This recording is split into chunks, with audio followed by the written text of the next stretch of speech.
I'm assuming people are joining this webinar. Look, okay, people are joining this webinar. This is very exciting. I love it when you press start and people start to come in. So that's pretty exciting. Um, as you're coming in, a good thing to do would be to add your name, your organization, and where you're joining us from. So, for example, I'll set the example. I'm Madeline. I'm a partner at M&R, and I'm joining you from Mendocino, California. But you can put that in the chat. And remember to make it to everyone. Sometimes the chat defaults to like the host and the panelists or something like that, but default to everyone. And maybe some of my colleagues at M&R could start by putting their names and where they're from and where they're calling in from. That would be awesome. Oh, AmeriCares. I love AmeriCares. Hi, Rhonda. I'm going to say hi to everyone like it's Romper Room, for those of you old enough to remember Romper Room. Oh, hi, Stephen. Oh, down the road in Sonoma, Chris, right on. Wasn't that rain amazing yesterday? It was amazing. Or maybe you didn't get it. Ah, Eve Fox. Hi, Eve Fox. Hi, Jeanette. Hi, Mishak. I'm saying hi as fast as I can to people that I see, but I'm not that good. I'm going to scroll back up. Oh, Elizabeth from Audubon. Love Elizabeth. I mean, love Audubon. I love you too, Elizabeth. I don't know you at all. That sounds really weird. I love Audubon. Sarah from Tucson, Arizona. Barbara from Market Team. Right on, Market Team. Kentucky's Heartland Feeding America. Hi, Tracy. Such cool things, such cool places. Public Interest Network out of Denver. Bianca! It is my favorite is when it's former M&R people, like Bianca, who used to work at M&R, or Eve, who used to work at M&R. I love seeing folks that used to be here. Right on. So as you're joining, if you can't tell already, we're putting our names and organizations and where you're joining us from today. In the chat over there. Originally, we were going to have this on Call Me Maybe play, but we couldn't get it to work quite correctly because that would be sort of a nice way. So you can imagine it, Call Me Maybe. That's the only line I know. So that's all I can offer you. Angie from International Medicore. Hi. Kiara, Hector, Chanel. I think I'm saying your name correctly. Adair. Hi, everyone. It's really nice to have you join us today. I think we still have people coming in, so we're going to still keep this going on. Carolyn and Greg from Save the Children, and Christine, also from AmeriCares, also Tennessee, right on. Fabiola, Daisy from Friends of the Earth at Oakland. Some of us are calling in from Oakland, while some of us are calling from Oakland, Alameda, Daisy, and I'm from Mendocino. I mean, I'm from San Francisco, but I'm in Mendocino today. Jolyn from DC, John, West Coast, Best Coast, right on, Daisy. I think our entire panel today is from the West Coast. So you're not going to catch any argument from this group.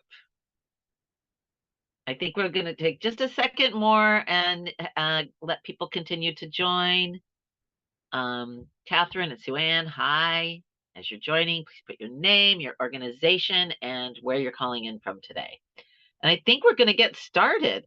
Please keep adding your names and where you're calling in from today. That's great. It's just a nice way to create a little community for the next hour while we talk to you about one of our favorite topics these days, which is SMS for fundraising.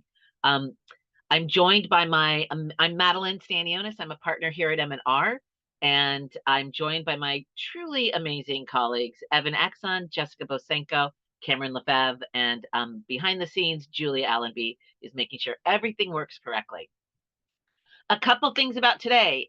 One, we are recording this, so everything that is said in the chat and aloud is recorded, and we're going to send it out to everyone who registered for the webinar within the next day or so. We don't send out the deck, so if you're asking for the deck, we typically don't do that, but the deck is part of the recording, so you're welcome to watch it at your leisure. A couple other things.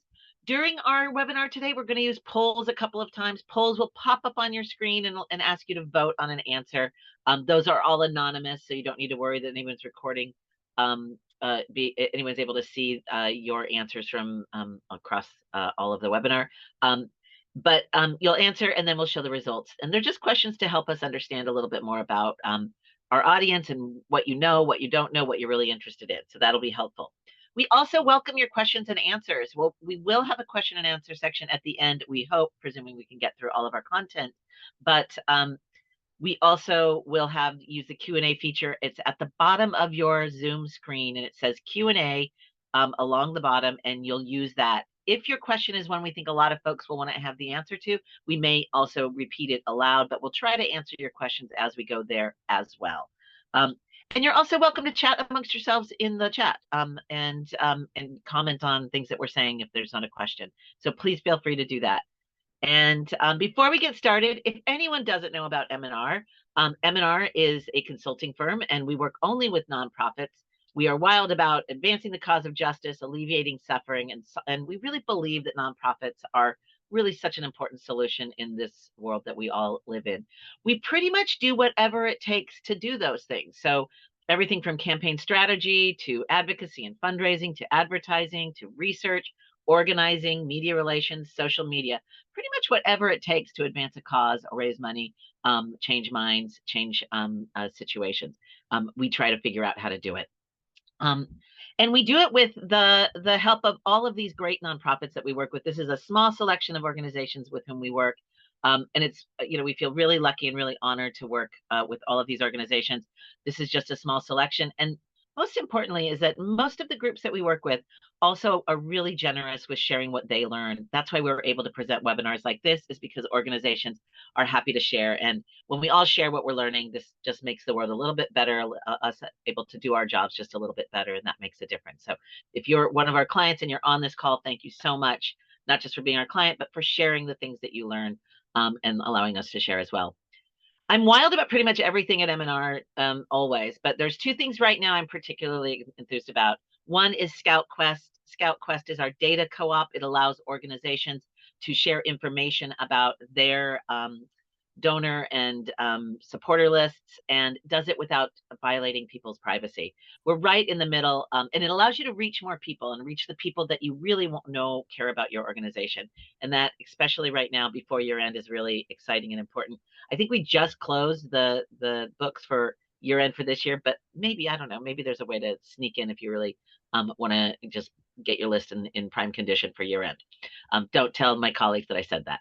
The other thing I'm really excited about is that earlier this year we launched a new arm of M&R called M&R Win, and it is a campaign strategy and execution arm of M&R that's really focused on elections, and really sort of the kinds of elections and ballot initiatives and coalitions that are really looking towards electoral solutions, and how do we make them better and win them. And so those are two things I'm very excited about.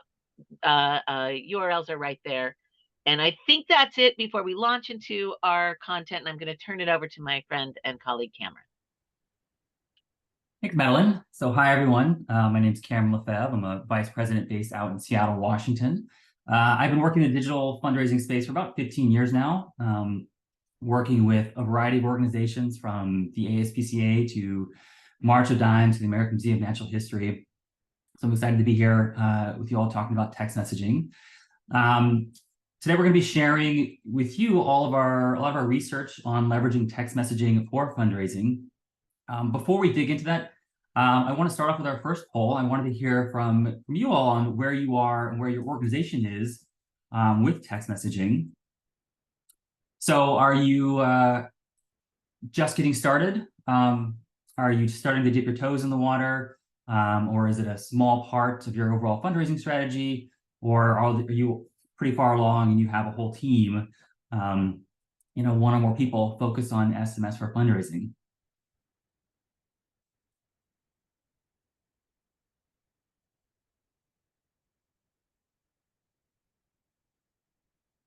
All right, we got some people who haven't started SMS programs yet, but quite a mix, dipping the toes and starting there. I got a couple have a whole teams dedicated to SMS. That's really exciting.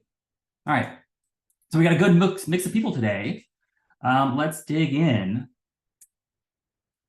First up, we want to go over a couple stats that highlight why text messaging can be a great channel for fundraising. So first up, there was a study from Gartner several years ago that found that text messages have a 98% open rate, Obviously, that is much higher than we typically see for email open rates. And another stat that jumped out to us from a separate report from Mobile Square that found that around 90% of text messages were opened within 3 minutes of being received. So overall, we find text messaging to be a very effective way just to get your message in front of a lot of people very quickly. Second is that text messaging continues to be an area of growth for nonprofits. In our most recent annual benchmark study, which included over 200 nonprofit organizations, we found that the average nonprofit text messaging program saw an increase of 11% in their subscriber list, while email audiences declined by about 2% over the course of 2022. And as a result of years of SMS subscriber growth, while email lists are staying roughly the same size, we find that SMS programs are becoming a substantial audience that we can communicate with. At the end of 2022, for organizations with a text messaging program, for every 1,000 email subscribers they had about 236 SMS subscribers. Now, looking back at our previous studies, looking at one, I think 4 years ago, that number was just 72 mobile subscribers for every 1,000 email subscribers. So again, tremendous growth in the SMS channel in just a couple of years. And perhaps most importantly to the fundraisers here is that we have found through multiple rounds of A/B testing that when you layer in text messaging to a fundraising campaign, such as Giving Tuesday, you'll raise more money from your supporters, not just directly in response to that text message, but through other channels as well. When we've tested this, that we have seen anywhere from a 30 to 60% increase in revenue raised per person when people are also receiving a text message. So all that combined is why we are very excited about SMS. We view it as a critical component to fundraising campaigns these days. So today we're going to cover 3 things. If you're just getting started out with SMS, which a number of you are, we want to talk about how do you go about growing your subscriber list. Second, once you have your list, we'll talk about what do you send to your subscribers and what's working right now. And then finally, we'll close out with talking about the most successful fundraising programs and how they're integrating SMS with other channels. And we have a couple of great examples we'll get there. And I will kick it over to Jessica for our first section. Yeah, thanks, Cameron. So hi, I'm Jessica Bosenko. I'm a Senior Vice President at M&R, talking to you today from Alameda, California in the Bay Area. And I have about 20 years of digital marketing experience with nonprofits. And in that time, I've worked kind of with a wide range of different organizations, definitely a lot in the environmental space, hunger and poverty, health groups, a whole variety. So I want to talk about growing your SMS list first, because quite frankly, the most successful SMS programs all have one thing in common, and that is that they have built a significant SMS subscriber base. That's kind of straightforward, probably, if you think about it. You need to have an audience of people to talk to who are interested in what you have to say in order to actually be able to generate significant donations and activity from that. So we're going to dive into some details on that. But first, a question for you all, another one of those polls that was alluded to earlier. So a quick call to you all just to hear, how big is your existing SMS subscriber base? Do you not have one yet? Just kind of here to figure out whether or not you should get started, or in the process of building it. And I will say too, in that over 50,000 category, there's obviously a big room for growth at over 50,000 even. And so we'll get into that a little bit, how you can start to post bigger numbers over time in your file. Let's see. All right, yeah, so a fair number of people who don't exactly have a program yet, which is totally great. We'll cover a lot of details, but a smattering of folks in the other ranges as well. So when it comes to building your list, just starting with the basics, you need to have at least one keyword that promotes signing up, and that people can use to text in to your short code in order to join. Some examples of that here. You can have more than one keyword for joining, and you might want to if you want to segment your list into like actual separate lists, or if you want to track different sources of joins. But most importantly, your keyword needs to be really easy to spell, super easy to type, and really simple to remember. And then you just want to put it in as many places as you can. So obviously that means your website, any kind of event signage if you're holding events, marketing materials, etc. And then from there, we generally recommend including a mobile phone field on sign-up forms on your website. And that can include a host of different kinds of forms, anything from donation forms, advocacy forms, to just general sign-up forms. That, I will say, brings a common question that we hear, which is, should you ask for a phone number on your donation form? And I'm happy to share that we have actually tested this and can give you some answer to that question. We tested specifically adding an optional mobile field against a version of the donation form with no phone field. The results, good news, is that adding the optional field did not actually hurt the donation conversion rate when we've tested this. It did provide a modest gain in SMS subscribers. It was about 10% of donors who actually provided their phone number in the course of completing the form. So you want to have more strategies than just this, but it's definitely a place to start scooping up some individuals into the program. Another place to get mobile subscribers is from your current email subscribers. And you can do that in a few different ways. One of the really low key ways is just simply making sure that it's incorporated into the footer of every email message that you send out. There's a couple examples here. The one on the left is actually setting up SMS as an alternative to unsubscribing from email. So if you want to get just the most important messages, you can sign up for the SMS program and still be able to stay in touch and in the know on the issue that you care about. Then a more sort of direct way is to just actually send a standalone email message asking people to join the program. And you can do that as a one-off email, especially when you're first getting started.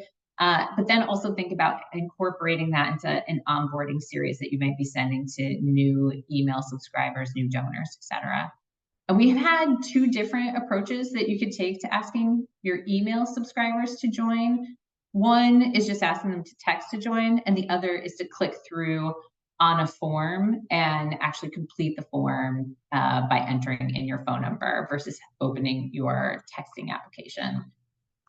When we tested this, there was a very clear winner, which is that the form version had a 91% higher conversion rate compared to asking people to text to join. So I would say entirely worth it to actually build a form that you could drive people to sign up for your SMS program versus always requiring people to actually text in the short code. Jessica, one quick question in the chat. Do we put the language on the donation form about how we plan to use the number, or where would you put the language as it relates? Yeah, you have to. That is a requirement from all of the carriers. So you didn't see it in that snapshot, but it was definitely on the form. In terms of placement on the form, it's often like kind of small text underneath the mobile field, or it can go underneath the submit button on the form. We've done both. So you might want to think about the layout of your form and what works best for it, and in order to make that optimized for your particular type of form. So then once you've gotten these like basics nailed, and you're thinking about how to level up from there, larger organizations that are using ad budgets for their digital programs are also layering in some particular kinds of ads specifically meant to scoop up SMS subscribers, in part really because of some of those stats that Cameron shared, where having someone opted into SMS actually improves their overall giving. So we know that if we can get an opt-in to SMS, we're going to be able to improve overall fundraising from an individual. And that means it's worth spending a little bit of money to be able to get that opt-in if the sort of organically available and free options to you haven't gotten everyone that you want. And so some of the kinds of ads that we've run successfully, and I will say most of these have been in Facebook using custom audiences. So we have targeted people who have stopped receiving email because of deliverability issues or list hygiene practices where we've had to take them off of the email file because of inactivity. Also, we've targeted people who are really active email subscribers, but we don't yet have a phone number for them. And then high value donors who we don't have a phone number for yet. For one particular client, we actually very concertedly run a lead gen ad campaign targeting high value donors in the 2 months leading up to year end. So starting in about 4 days, so that we're able to send them emails and text messages for Giving Tuesday and year end specifically. And in terms of what those ads consist of, they're typically standard lead gen ads that we might be using otherwise to recruit people or to get them to take action. So we're not using an actual ad that's directly asking you to sign up for the SMS program. Rather, we're putting something of urgency related to the mission and asking people to take part in that activity, and in the process, provide their phone number and opt into the SMS program.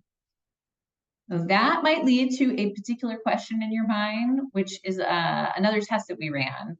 So within Facebook lead gen ads, we wanted to know if requiring people to provide their phone number would hurt performance. And I showed you what the optional field did to the donation page, but in this case, it was actually required. And the test showed that, in fact, requiring the phone field did hurt conversion rates. But what was actually really surprising to us and encouraging was that providing that field as an optional field, we still got quite a few people to subscribe. So in fact, 70% of the individuals who completed the form provided their phone number and opted in to the SMS program. So a little bit, we could kind of have our cake and eat it too in this scenario, which was great. And on that note, I'm going to pass it to Evan to talk about what's actually working in texting. Yeah, sorry. I know, Madeline, you're answering a bunch of questions in the Q&A, so I just want to give a chance to do that and introduce myself. My name is Evan Axon. I am a senior account executive working in our digital organizing department. I've been at M&R for 5 years. I made the coast-to-coast circuit between our DC and Oakland offices before moving up to the Pacific Northwest in Vancouver, Washington. We're going to go into what's working right now. There's going to be a lot of some, tactical talk, but hopefully if you have any questions, just drop them in the Q&A and someone on our team will be happy to answer. All right. So based on our benchmarks reports from last year, there's still a lot more email going out than SMS. This is dependent on a variety of factors, including a big reason why you might be here based on our poll results. How robust is your SMS program? How familiar is your audience with receiving SMS messages from you? They might just be accustomed to getting emails, and that's why there's more emails than SMSs.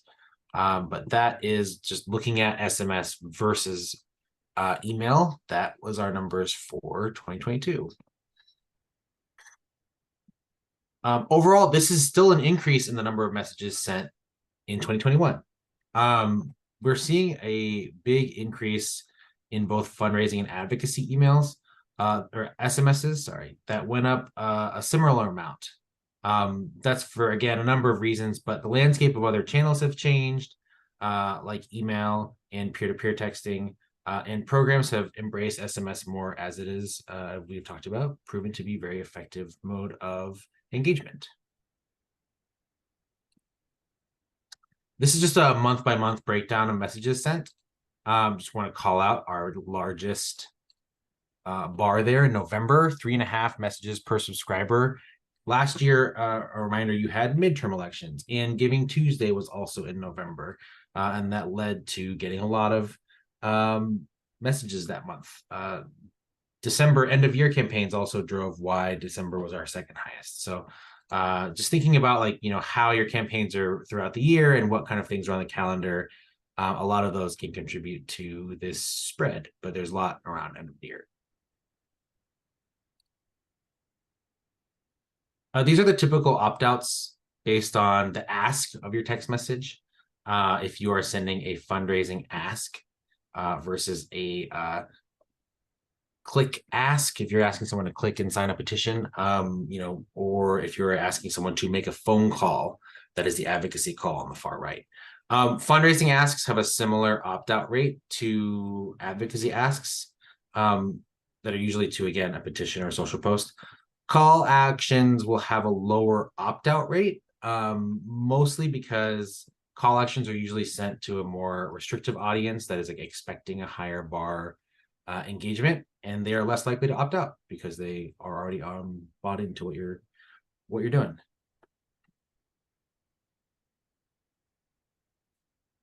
So we talked about, if there are a bunch of folks here who do not have a program yet, getting your new members onboarded is extremely important.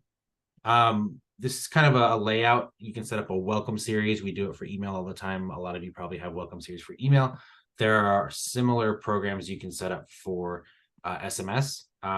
Definitely want to have that initial welcome signed by a real person, welcoming someone to the list, and then making sure that they stay engaged, making sure it's not just the hello and then you never hear from you again. Having a follow-up with an engaging question or survey that we're going to actually show you some examples of, and then following up another week later, an evergreen action or donation that is again related to what you're doing, but is not necessarily tied to a specific deadline or timeline, so you can kind of set it and forget it. Definitely want to recommend monitoring these results regularly. If you see opt-out rates or any sort of activity on your welcome series that falls below what it used to be or falls below what the rest of your SMS are doing, it might be time to refresh that welcome series. So that was what you send at the beginning. In terms of ongoing action, for organizations that are just getting started, we recommend planning to send around 1 to 2 messages per month. These are great. You can recap recent wins, things that are in the news that are related to your programs, or bump up existing campaigns if you're already doing a fundraising campaign or something like that.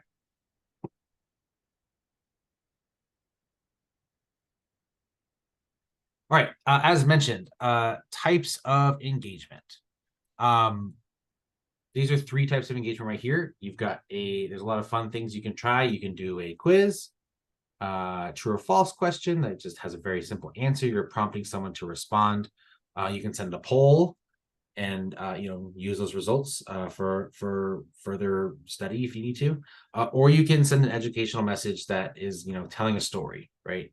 We have this story about Ginny for Food and Water Action that is giving this educational message and sending it out to your list. This reminds audiences that you're a group of real people with thoughts and feelings and you want to engage with them. It's very important to do that, and this is the kind of thing that you keep a constant conversation going with them throughout the year. All right, we've been talking about some test results, some more test results on our end.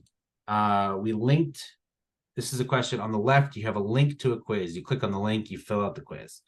On the right is we asked the first question in the quiz and got people to respond there, and then link to the quiz in the follow-up message.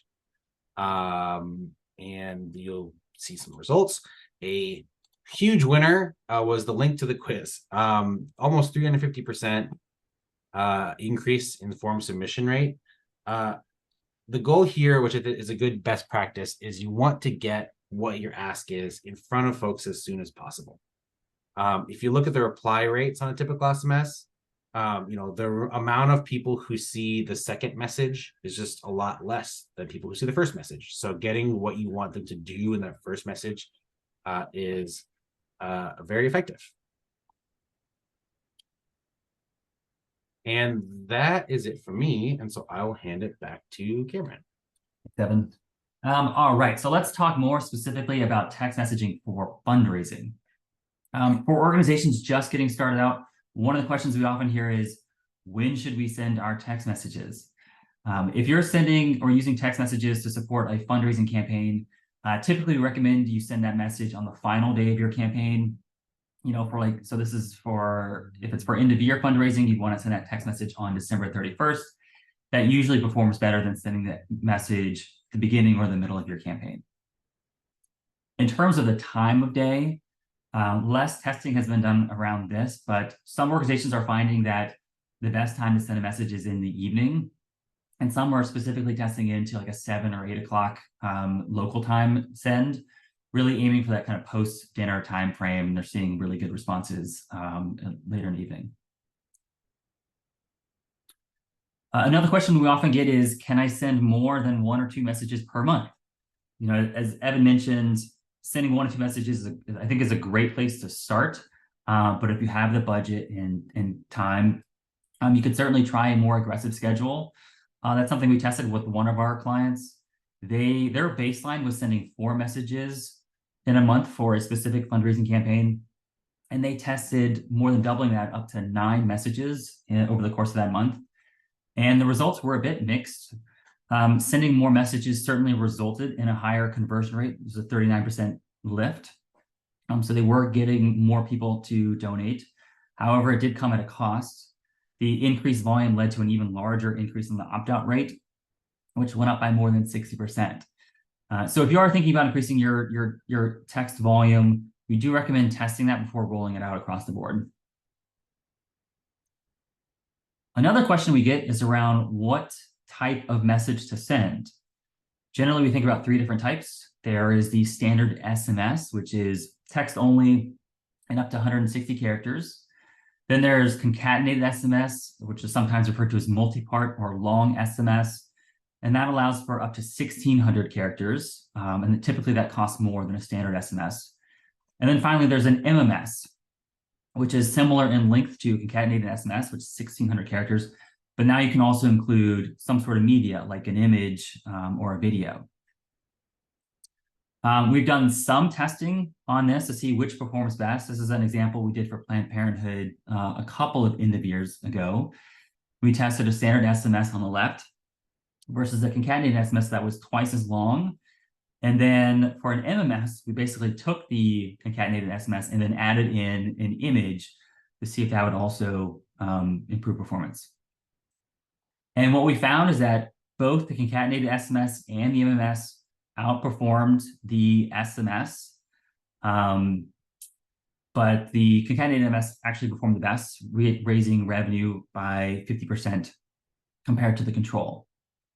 One thing that was really interesting about this test is that this was done over several messages leading up to end of year, including on December 31st. And while the concatenated SMS won overall, when we looked at results specifically for December 31st, the concatenated SMS and the MMS perform the same as the SMS. So if you're only sending out 1 message and you're only doing SMS, I wouldn't worry too much about that. That performs very well on December 31st. But if you are in a situation where you can leverage concatenated SMS or MMS, definitely recommend testing those to see when and where they can boost performance. We also find that a number of email tactics do work well in the SMS channel. Here's one example. This is an example of what we refer to as a transactional format in an email or transactional call-out box.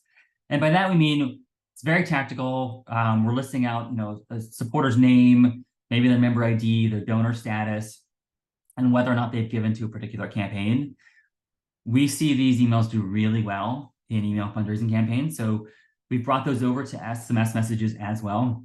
And when we've tried those and tested those, we have found that using that format on the right has increased response rates by up to 80% compared to what you might think of as like a typical SMS. That's a couple of sentences asking people to make a donation. So recommend incorporating that format or trying it out in your campaigns as well. And finally, our last test result we wanted to share. This is around offering a low-dollar ask to prospects. This is another tactic that we leverage all the time in email to try to engage people who have not donated yet. And so with SMS entering the picture, we now are taking those email-only tests and extending them across email and SMS. So it's an example from Planned Parenthood where we tested a $35 ask to prospects in email and SMS versus a $10 ask across both channels. And here we found that the $10 ask was successful in increasing the conversion rate. So if you are running A/B tests in your email campaigns, absolutely do think about how you might extend that to those same audiences in the SMS channel as well. All right, so I'm going to share some examples of how other organizations are using SMS within the context of their programs and hopefully give you some food for thought here. Definitely text is being used to complement other channels that you're using to drive direct response or actions. And that is really comes back to the high view rates that Cameron mentioned at the outset. Those high view rates are unique amongst the digital marketing channels and is a good reason to be thinking about how to incorporate text into your program. So we helped Planned Parenthood launch their text messaging program about 7 years ago now. And one of the things that really helps make Planned Parenthood's program so successful is that it's managed in tight coordination with the email program. It's actually a very sort of overlapping team that manages both of those channels. And so the actual calendar of promotions is integrated and includes both email and SMS. And then we use that plan to draft messages that are in sync across both of those channels, but with a language or style that's specifically written for each channel. Just a little simple example of that is here on the right, the text promoting a Q&A is actually linking off to that content, where the email on the left contains the entirety of the Q&A, something that you could do in email but not in text. We're also almost always running a test in mobile. The setup is comparatively quite easy relative to email or other channels, so it's a great channel to be able to get a quick read on an idea before we go ahead and roll it out in another channel. And something that works really well for all of our clients across the board is that timely and relevant content is especially effective on mobile. I mean, that's true of digital, period, but it has prompted a bigger differential in performance in text than we often see in email. So some of those urgent, time-sensitive texts can raise 3 times the revenue compared to a standard email appeal for Planned Parenthood at this point. Pretty significant. And that is a bigger differential than we necessarily see in email. At this point, text messaging has become a very vital part of Planned Parenthood's communication stream. As of today, a single text to Planned Parenthood's SMS audience can raise as much or more than a single email. And nearly every fundraising campaign includes a text messaging component. To not do that would actually at this point mean leaving money on the table. And so another case with Union of Concerned Scientists, we found a lot of success in running a multi-channel digital renewal journey in which we're thanking donors, appreciating them, and eventually renewing them over the series of communications. And that cross-channel approach, I'm going to give you a window into so you can see what the different component pieces can look like executed across each channel. So you may remember this from Cameron earlier, showing you an email message that recaps someone's prior giving, includes a membership-related graphic that looks like an actual membership card. Then we're layering into that strategy a promotion that's a really big, bold, kind of in-your-face promotion on the website, so in the form of a light box or a splash page. And then also utilizing paid ads and SMS in that renewal push. And so each of these pieces of content look a little bit different because they are utilizing sort of best practices across each of those channels and what creative works best in each of those spaces. But email and SMS in particular give an opportunity to customize that's a bit more unique to those channels. Since actually moving to this multi-channel approach for the renewal push that UCS runs each year at the beginning of the year, we've increased revenue for that campaign by 57%. And then another really interesting story comes from LCV Victory Fund. In the fall of 2020, we tested targeting specifically mid-level donors and mid-level prospects with a new strategy that was designed to create what we refer to as a surround sound experience that crosses digital channels. The focus of that campaign was really on brand validation and demonstrating the impact of LCV Victory Fund to put people in a better space to be responsive to asks to the organization. And one of the reasons that we actually wanted to build a surround sound program and thought that this was a worthwhile endeavor to pursue is that we actually took the time to map out which communication streams all of the various audiences are eligible to receive. This is example data, not their actual data, because this one's pretty private, but it was very clear from data very similar to what you see here that no one channel is actually the way to reach everyone. And so we want to get as many people's attention as possible. We needed to be able to think about how to be utilizing every channel at our disposal. As part of that effort, we then tried to reach people with content, again, that would validate their decision to support LCV Victory Fund. So when their efforts were covered in prominent news outlets like the Washington Post, we amplified that story by actually texting it out to those target supporters and paying to put that article in front of people in advertising space so that we could make sure, elevate the chance that they're actually seeing it. The result of taking that sort of multi-channel cultivation approach was pretty remarkable in the end. We saw a 100% increase in revenue per person as compared to the control group who didn't get that surround sound cultivation treatment. So pretty powerful stuff. Text is just one piece of that sort of multi-channel approach, but definitely an important one, in part because, again, so many people can see it and consume it. And the key is getting as many people as possible on that SMS file in order to actually get it in front of people. Jessica, can you repeat that stat you just said? Yeah, absolutely. In the head-to-head test of this cultivation treatment, we saw a 100% increase in revenue per recipient. That seems like a good percent increase, if you ask me. We are ready to shift into questions, and we have quite a few lined up to answer, but we wanted to start with one of our own, which is, would you be interested in contributing your data to our benchmarks? For those of you who don't know, I presume many of you do know, but we put out a benchmark study every year. It's a study of all of digital metrics across fundraising and across platforms and across advocacy and all sorts of things. SMS is one of the areas where we really are really creating a more robust data set, and we're interested if you would be interested in participating in that. Just kind of want to gauge interest here. So we have a poll, yet one more poll, and then I'm going to jump into a bunch of really good questions. All right, I'm going to start the next question. All right, nope, not interested. All right, well, you guys can go. Just kidding. That's fine. It's really all right. Lots of times people aren't interested because they don't have the data or they don't have the staff, and that's completely understandable. We know that's true. So right on. And thank you for those who are already contributing your data. You're making sure that everyone on calls like this have more information to work with. Okay, we have lots of questions, y'all.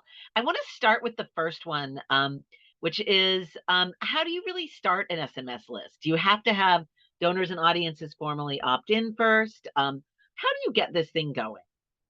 I'm going to watch to see which of my panelists is volunteering to answer this question.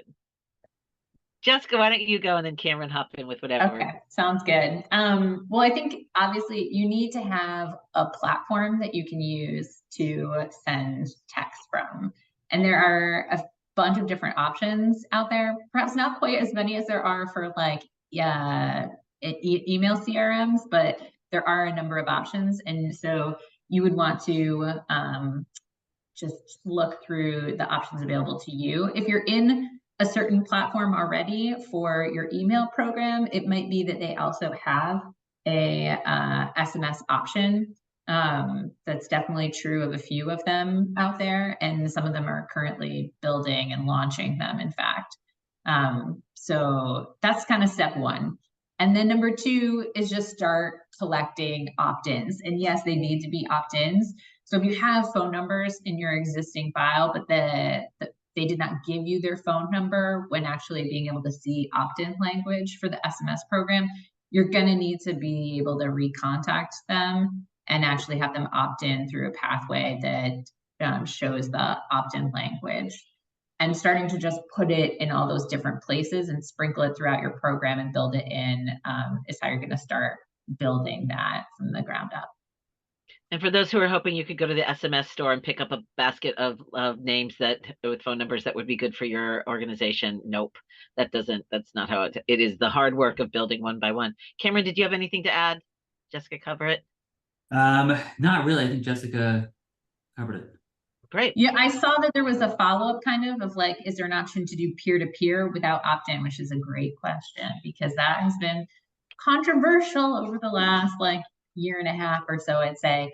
But I think at present, most organizations are interpreting the rules as you can text people via peer-to-peer without an explicit opt-in. And so one of the things that you could consider is actually texting people through peer-to-peer to ask them to opt into the BLAST program. People also use peer-to-peer texting for a variety of other sort of bigger asks or sort of custom special asks. But Evan, I feel like you're really well steeped in this particular issue if you want to weigh in. Yeah, if we've got the time, it's not I won't be too long, but I will answer that. Yes. Yes. So the law is a gray area. It is allowed under the law, where the interpretation has come in is that carriers like AT&T, T-Mobile, Verizon have said that they will punish people who text people who are not on their list, or if there are enough reports for spam, then you will be sanctioned of some sort. The squishiness there is like, who gives the carriers the power to do this? That's kind of what's open to interpretation. And so I think that, but all the vendors that provide peer-to-peer texting have legal departments and all of that are much more willing to talk to you about what their position is. So definitely recommend asking them. Right on. We have had a couple of questions throughout the webinar about audiences and what kind of audiences are best. And so do we have data about the demographics, that is age group, et cetera? And then similarly, what about particular segments? Jessica showed an example of where that was part of a major gift group, but are there particular other segments, behavioral-based segments, that make sense? So who wants to talk about audiences? Like, who does SMS work best for? Or do we know?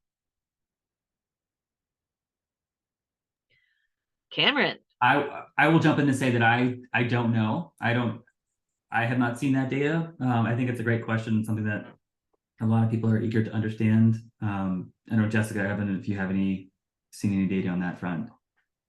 Yeah, the one bit of data that I can share comes from like a particular organization that I've worked with who has recruited a bunch of people to their SMS program, and then we did some we did a demographic append against that program and did some analysis on who was responding and whether they were responding differently to different content, et cetera, and compared their email response to the level of email activity to their mobile responsiveness. And then that scenario, we'll say it wasn't, I think that the assumption is that like having a mobile program, an SMS program is going to open up like much younger audiences. And that was not entirely the case for this particular organization. It was skewing like a little bit younger, but not like 20 years younger or something. So that's just one particular case, but it was interesting to see that hard data.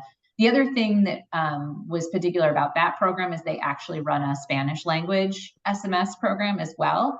And that was one thing that was consistent, was that the Spanish language subscribers were more active in general than the English language subscribers. So in terms of On text, Jessica, demographics, on text, you mean? specifically on text, yeah. Cool. I mean, the cool thing about humans is that we are wildly unexpected beings, and so trying to decide it's only the young people that are on text would probably negate many people's grandparents who text them like a couple of 12-year-olds. So that's the cool thing about humans, is that we all behave in the way we're going to behave.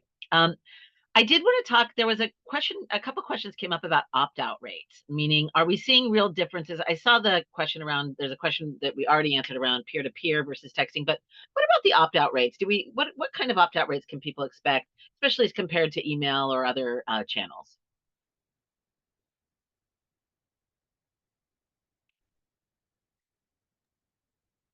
Evan, do you have a sense of that? I think that's not something we've been able to aggregate for benchmarks so far. I don't know if you have any anecdotes on opt-out rates for peer-to-peer. You're on mute. There you go. Opt-out for peer-to-peer, at least, again, it kind of depends on who your audience is, right? If you're texting people who are not on your list, it goes way up. If you're texting people, say, in Georgia, who have gotten bajillions of text messages over the last 4 years because they keep having runoff elections, that opt-out rate is very high. If you are texting people who are on your list, it's for peer-to-peer, it's a little bit higher, I feel like, than SMS. We're seeing, on a couple clients that I work with, it's in like, the low, like, single digits percentage wise, but the opt-out rates for SMS are under 1%, right? That's mostly also because the audiences are a little bit different size, so you kind of have to work with scale there, but a little bit higher on SMS, on peer-to-peer, for a variety of reasons, but that is what I have noticed, at least in the clients that I work with. Mm-hmm. Yeah. Oh, go ahead, Karen. Sorry. Oh no, you go ahead. I'll go after you. I was going to say, for the organizations I work with, where we're looking obsessively at both their email data and their blast SMS data, generally I find it to be true that the opt-out rate for SMS is a little bit higher than for email. And I think that has a lot to do with the fact that it's viewed at a lot higher rate. So if people really don't want to get them, they're going to opt out more aggressively than they would from email, where it's easier to stay on a list and just not consume that content. And then I will say, I think that like people are a bit more volume sensitive in SMS than in email, where in both cases, like sending a lot of content tends to correlate with higher unsubscribe rates, but I think that that's a little bit even more true in SMS. So you have to maybe think a little bit harder about the cost benefit of adding an additional SMS. The thing I was going to add is that a lot of the questions that we get on SMS are these questions about basic baseline performance stats, like what is the opt-out rate for peer-to-peer? What is the response rate for a fundraising text message? And a lot of that stuff we don't have clearly established benchmarks for yet, because it is still like a relatively new emerging field, particularly in the sense of having really great, robust tracking and reporting abilities across a lot of platforms. That has gotten much better in the last couple of years, especially now as new platforms are layering in or integrating SMS into their email tools. But we'd love to go and provide much more robust and detailed benchmarks like this. So if you like benchmarks, you participate in benchmarks, we'd love to have you join and kind of contribute your SMS data so that we can provide more of these answers next year. That's great. Thank you, Cameron. And I'm going to drop the benchmarks URL in the chat just for folks who don't already know it. I have another couple of questions here. One is around platforms. And so people are looking for some ideas of what platforms for SMS that we'd recommend. And in particular, are there platforms that really accommodate A/B testing as well? So I know we work with a couple of platforms and we mentioned some of them, but just, what are our recommendations? I can name a couple of platforms. I'm not sure I would give any like strong recommendations to any of them without knowing more details about what you're looking to develop.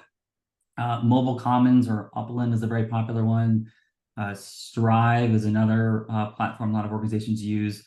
We also know that Engaging Networks recently started rolling out integrating SMS into their CRM platform, which opens up a lot of really interesting opportunities around, an integrated email/SMS onboarding journey. I know MailChimp just integrated SMS, though I haven't tried it yet. I think every action has or is planning to incorporate SMS. There's many more out there, but those are kind of the ones that bubble up to the top of mind right now. Cameron, do any of them, do any or all of them offer A/B testing in there? I couldn't say off the top of my head. Evan or Jessica, are you aware? I would say I don't know for sure exhaustively, like which ones do or don't, but one thing I will say is that like Upland and Strive have pretty robust feature sets associated with, I mean, they're SMS first in terms of like the product that they're building as opposed to it being an add-in feature. And they've just been at it for a while. That's not to say that the others won't develop a ton of features as well, but they tend to be the clients that I know are doing A/B testing are in those platforms. And Erica Mater just in the chat just noted that Upland Mobile kind of does, but it's manualish, and Strive has more automated, and Tatango, I don't think we've used Tatango. I don't think we have, has A/B testing. So there are always, and if there are vendors out there that you use, please put them in the chat if you recommend them to your colleagues. There's always new vendors out there. We work with some, but yes, so Fabiola, every action does have an A/B feature. So thank you for educating each other on what's out there. I have one more question, which is there a general percentage breakdown of what kinds of text to send? Meaning, how much advocacy versus event invites versus fundraising versus perhaps cultivation or information? Like, is there a nice mix that you want to aim for? Noting, by the way, that every organization is different. And so you probably, if you're an organization that doesn't do advocacy, you aren't going to have many advocacy texts. So any kind of mix that, can you get away with just sending fundraising text, for example? What do you aim for in that little text messaging cocktail? Well, I can dip my toes in here.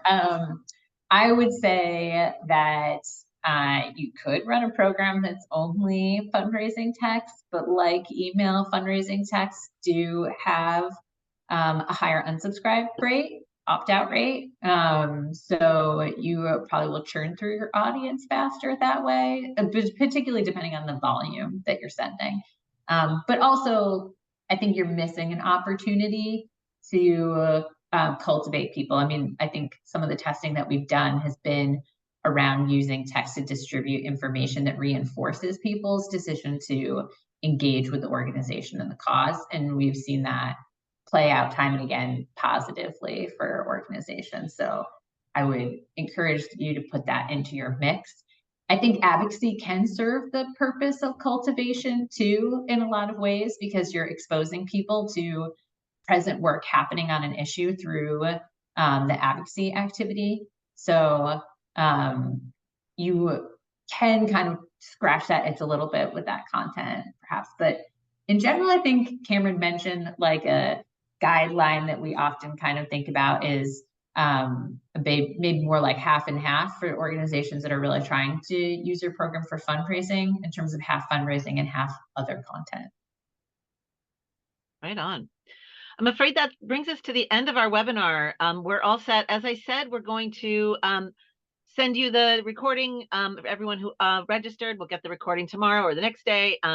Jessica, Evan, and Cameron welcome your emails and questions at these email addresses that will also be in the email. And thank you so much for joining us, and thank you so much for all that you do in the world to make the world a kinder and better place for so many. Have a great afternoon, and see you next time. We have one more webinar in our series, by the way. One more webinar. I think it's next week, and it's on 60 tests in 60 minutes. It's a crowd pleaser. If you haven't seen that presentation before, it is unbelievably fun, and you will learn something for sure and have a good time. Thanks a lot. Thank you, Julia, for adding October 10th is our next webinar. So thank you again. Have a great afternoon, and please join us at another one of these soon.